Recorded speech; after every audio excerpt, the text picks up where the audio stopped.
విశ్వం అంతా చీకటి. దాంట్లో పరమేశ్వరుడు ఆయనలో నుంచి ఒక ఎర్రటి కణం అంటే రక్త బిందు ఉద్భవించిందంట, ఆయనలో నుంచి వచ్చింది. ఎందుకని ఆయన చంద్రతత్వం, జలతత్వం, అందుకని ఆయనలో నుంచి ఉద్భవించింది. ఆయన అగ్నికణంగా పుడితే ఇంకా అగ్నిలో నుంచి ఏం పుట్టదు, జలంలో నుంచే జీవం పుడుతుంది, ఇంకొకటి పుడుతుంది జలతత్వంలో నుంచి. అట్లా వాళ్ళిద్దరు కలిశారు మళ్ళీ.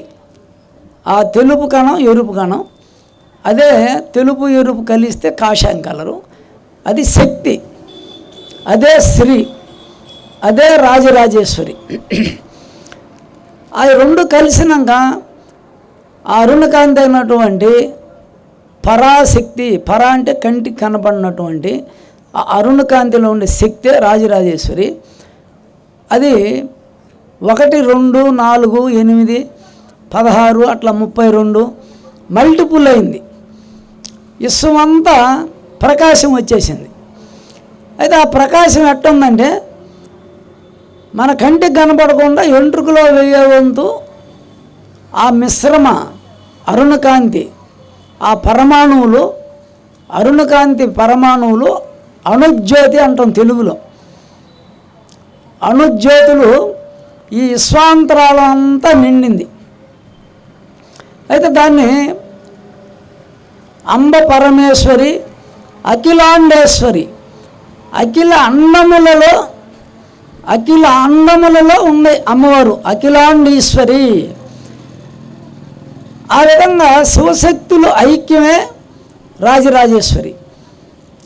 ఆ విధంగా అంతా వ్యాపించినటువంటి ఈ విశ్వాంతరాలం అంతా అనేక కోటి బ్రహ్మాండాలని వ్యాపించి ఉండేటటువంటి ఆ రాజరాజేశ్వరి తత్వం అరుణకాంతి.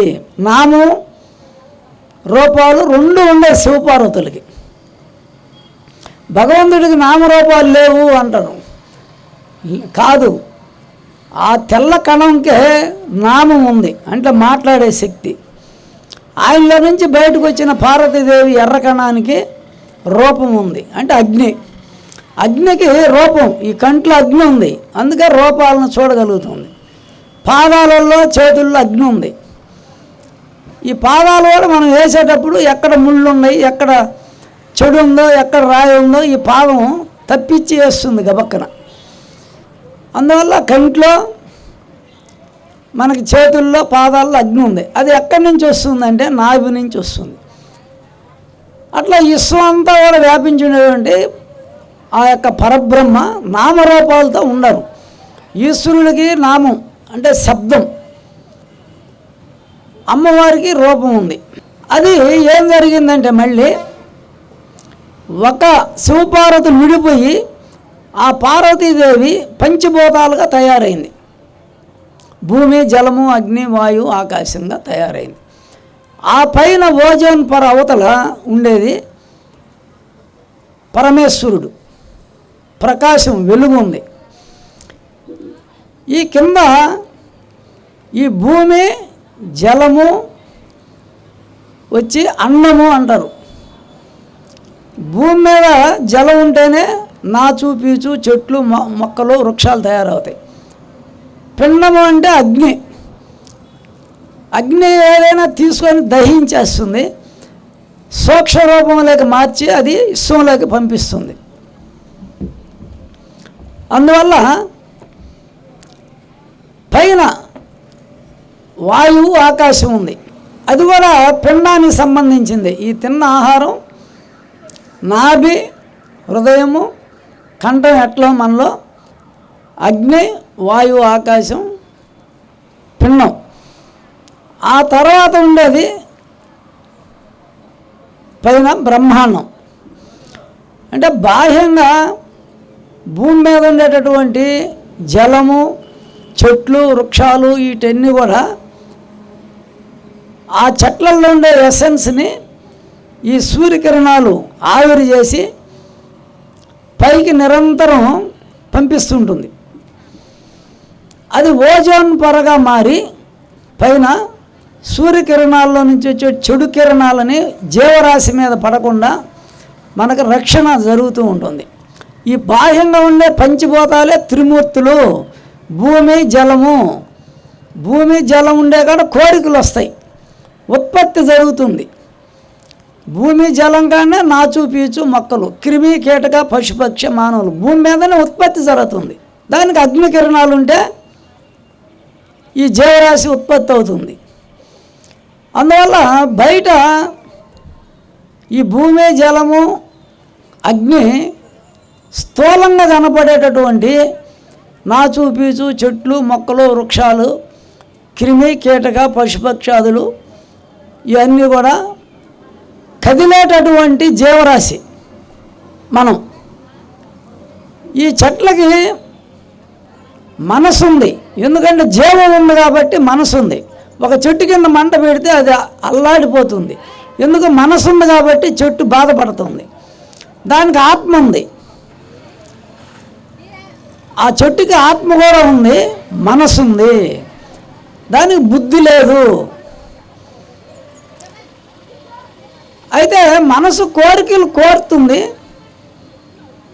ఆ బాహ్యంగా మనం చేసే యజ్ఞాలన్నీ కూడా అగ్ని ప్రధానంగా దేవతల యొక్క ముఖము. ఈ యొక్క సమస్త ముక్కోటి దేవతల యొక్క ముఖం ఏంటంటే అగ్ని. ఈ అగ్ని దగ్గర కూర్చొని మనం ఏ దేవతనైతే మనం ప్రార్థిస్తామో ఆ దేవత అగ్ని రూపంలో మనకు దర్శనమిస్తుంది, యజ్ఞగుండంలో నుంచి దర్శనమిస్తుంది. ఎంతమందో ఋషులు నిరంతరం యజ్ఞం చేస్తూ ఆ యజ్ఞంలోనే వాళ్ళు ఉపాసించే దేవతల్ని, జపించే దేవతల్ని, ఉపాసించే దేవతల్ని ఆ యజ్ఞగుండంలోనే చూసి మాట్లాడేవాళ్ళు. పుత్రకామేష్టి యాగం వర్షాల కోసం, దశరథుడు వర్షాల కోసం కూడా యజ్ఞం చేశాడు. వృషశృంగుణ్ణి తీసుకువచ్చి యజ్ఞం చేస్తే వర్షాలు వచ్చినాయి. ఆ యుద్ధం జరిగినప్పుడు రాముడికి రావణాసురుడికి యుద్ధం జరిగినప్పుడు అటువైపు ఇంద్రజిత్తు యజ్ఞం చేశాడు గెలుపు కోసం, విజయం కోసం. అట్లే భారతంలో కూడా కృష్ణుడు పాండవుల చేత విజయదుర్గ యజ్ఞంని నిర్వహిస్తారు. అంటే యజ్ఞంలో అగ్నిదేవుని యొక్క ఉపాసన చేసినందువల్ల మనం ఏ దేవత అయితే మనం పేరు చెప్పి ఆ యజ్ఞగుండంలో మనం ఆ సుగంధ ద్రవ్యాలు ఆ యొక్క మంచి పదార్థాలు వేస్తామో దేవతలకి, అగ్నిదేవుడు పోస్ట్ మ్యాన్ లాగా ఆ దేవతలకు అందిస్తారు. అప్పుడు అది ఆటోమేటిక్గా ఆ దేవత సంతృష్టి చెంది మన కోరికలు నెరవేరుస్తున్నాయి. రాజులే చేశారు ఈ యొక్క యజ్ఞాలన్నీ కూడా. ఈరోజు మన శ్రీ సన్నిధి టీవీ వాళ్ళు ఈ గొప్ప క్షేత్రం పిఠాపురంలో గోపాల్ బాబా గారి ఆశ్రమం నందు ఇక్కడ దత్తాత్రేయుని యొక్క స్వామి, దత్తాత్రేయుని యొక్క పీఠం, వారి యొక్క అనుగ్రహంతో ఇక్కడ అద్భుతమైనటువంటి ఒక పెద్ద యాగం నిర్వహించారు. దీనికి వేలాది మంది, 108 మంది ఉదయము, 108 మంది మధ్యాహ్నం, 108 మంది రెండో రోజు కూడా, మూడో రోజు కూడా, అట్లా అంతమంది దీన్ని స్పందించి ఆయన పిలుపు మేరకు ఈ యజ్ఞంలో పాల్గొనడం జరిగింది. మనం యజ్ఞం ప్రారంభించినప్పుడు 2 చినుకులు పడినాయి, మళ్ళీ పూర్ణావతి అప్పుడు నిన్న చినుకులు పడినాయి, రాత్రి పూర్ణావతి అప్పుడు చినుకులు పడినాయి, మళ్ళీ ఈరోజు కూడా మధ్యాహ్నం చినుకులు పడినాయి.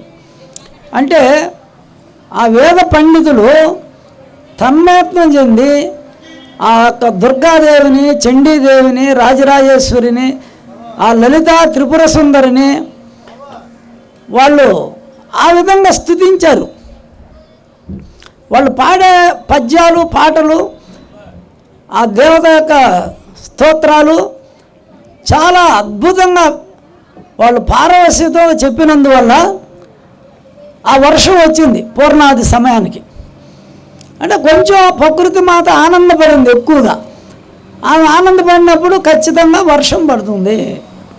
అంటే క్షేత్రం కాబట్టి మనకి అది ప్రతి క్షణం కూడా వాళ్ళు ఆ విధంగా మంచిగా చేస్తూ ఉన్నారు.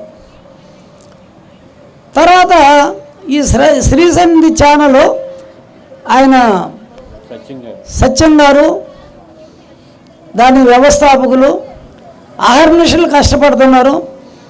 ఆయన కూడా ఒక మహాయోగి అయిపోయాడు.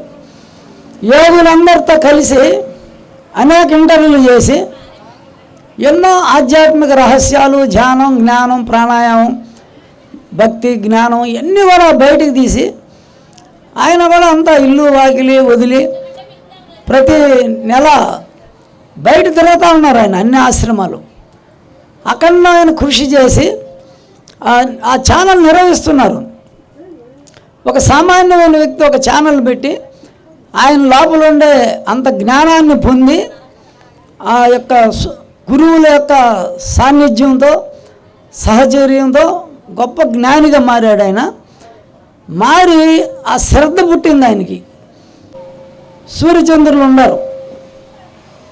ఆ సూర్యచంద్రుల వల్లనే జీవరాశి ఉదయం ఇంద్రియాలన్నీ పనిచేస్తున్నాయి. సూర్యాస్తమానం అయితే ఇంద్రియాలన్నీ ముడుచుకొని శ్వాస ఒక్కటే ఉంటుంది, నువ్వు పడిపోతావు, నిద్రలోకి వెళ్ళిపోతావు. కానీ నువ్వు రాజరాజేశ్వరి స్థితికి రావాలంటే ధ్యానం చేసి తర్వాత ఈ యొక్క శ్వాస ప్రాణాయామం మనం సహస్రారానికి 2 స్వరాలు చేస్తే రాజరాజేశ్వరి అవుతావు. ఈ ప్రాణాయామం 2 చక్రాలు కింద చక్రాలకు ప్రాణాయామం చేస్తే లలితా త్రిపుర సుందరి అవుతాం. అందువల్ల మనకు ఆరోగ్యం వస్తుంది. మొదట ప్రాణాయామం చేస్తే లోపల ఉండే కార్బన్ డైఆక్సైడ్ నిలబడిపోయిందంతా క్లీన్ అవుతుంది, ఆరోగ్యం వస్తుంది, ఆత్మజ్ఞానం కలుగుతుంది, ఒంట్లో ప్రకాశం వస్తుంది. ప్రాణాయామం బాహ్యంగా కర్మలను పట్టుకుంటున్నాం, బాహ్య సమస్యలను పెట్టుకుంటున్నాం, ఇతరుల చుట్టాలు బంధువుల యొక్క సమస్యలను పెట్టుకుంటూనే మనం ఈ శ్వాసను తీసుకోకుండా విలవిలలాడిపోతుంది శరీరం. అందువల్ల అనారోగ్యాలు ఎక్కువని హాస్పిటల్స్కి ఎక్కువ పోతున్నారు. ఈ శ్వాస సరిగ్గా ఆడకపోతే ఫస్ట్ షుగర్ వస్తుంది, టెన్షన్ ఎక్కువైతే బీపీ ఎక్కువ వస్తుంది. ఈ 2 స్వరాలు సక్రంగా ఆడకపోతే చంద్రస్వరం ఆడకపోతే థైరాయిడ్ ఎడం పక్కది వస్తుంది, సన్నబోతాడు. సూర్యస్వరం సరిగ్గా ఆడకపోతే లావ్ అయిపోతాడు, థైరాయిడ్ వస్తుంది, 2 గ్లాండ్స్. కంటి చూపు తగ్గుతుంది. ఈ ప్రాణం సరిగ్గా ఆడితే సూర్యస్వరం డి విటమిన్ బాగుంటుంది. అందువల్ల అందరూ కూడా ప్రాణాయామం చేయండి. మొట్టమొదట నీలో ప్రకాశం పెరుగుతుంది, అరుణకాంతి పెరుగుతుంది, నువ్వే రాజరాజేశ్వరీదేవి, నువ్వే లలితా త్రిపుర సుందరి అవుతావు. ఆమె పరిపాలకురాలు. రాజరాజేశ్వరీదేవి అంటే పరిపాలకురాలు ఆమె. లలితా మహాత్రిపుర సుందరి అంటే ఇద్దరు లక్ష్మీ సరస్వతి ఇసనగర్లు పెట్టుకొని ఇసరుతూ ఉంటారు. వాళ్ళిద్దరే ఈ 2 శ్వాసలు. జయ విజయులు అంటే వీళ్ళిద్దరే 2 శ్వాసలు. అందువల్ల ఈ 2 వల్లి దేవసేన ఆజ్ఞాచక్రంలోకి ప్రాణాయామం చేస్తే 2 కలిపి ఇక్కడ వల్లి దేవసేన కళ్యాణం. సహస్రారాయణ చేస్తే పార్వతీ పరమేశ్వరులకి, అట్లా హృదయాన్ని చేస్తే శివపార్వతులకు కళ్యాణం, కంఠంలో చేస్తే సదాశివుడు భువనేశ్వరి కళ్యాణం, నాభికి చేస్తే లక్ష్మీనారాయణుల కళ్యాణం, స్వాధిష్టానం చేస్తే బ్రహ్మ సరస్వతికి కళ్యాణం, మూలాధారానికి చేస్తే సిద్ధి బుద్ధికి కళ్యాణం, గణపతికి. అంటే మన లోపల మనం కళ్యాణం చేసుకోవాలా, అప్పుడు నీ లోపల కమలాలు వికసిస్తాయి, నువ్వు దేవతాతత్వం వస్తుంది. నువ్వు ఈ సమస్యలను నిరంతరం చుట్టాలకి స్నేహితులు చెప్తే బాధపడతా ఉంటే ఏం ప్రయోజనం లేదు. నువ్వు ప్రాణాయామం చేస్తే నీలో దైవశక్తి పెరుగుతుంది, నువ్వే దేవత అవుతావు, నీకు సకల జనధనాకర్షణ కలుగుతుంది, నీ సంకల్ప సిద్ధి జరుగుతుంది. అందరూ ప్రాణాయామం చేయండి. మంత్రం కంటే ప్రాణాయామం గొప్పది. ఈ శ్వాస వల్ల మంత్రాలు వచ్చినాయి. అందుకని 1,000,000 పూజలు ఒక స్తోత్రానికి సమానం. 1,000,000 స్తోత్రాలు ఒక జపానికి, 1,000,000 జపాలు ఒక ధ్యానానికి. 1,000,000 సార్లు ధ్యానం చేసేదానికంటే ఒక్కసారి నిన్ను నువ్వు మర్చిపోయి ధ్యానం చేసే లయం గొప్పది అని బాహ్యంగా ఒకదానికంటే ఒకటి elementary school, high school, inter, degree అని చెప్పుకొచ్చారు.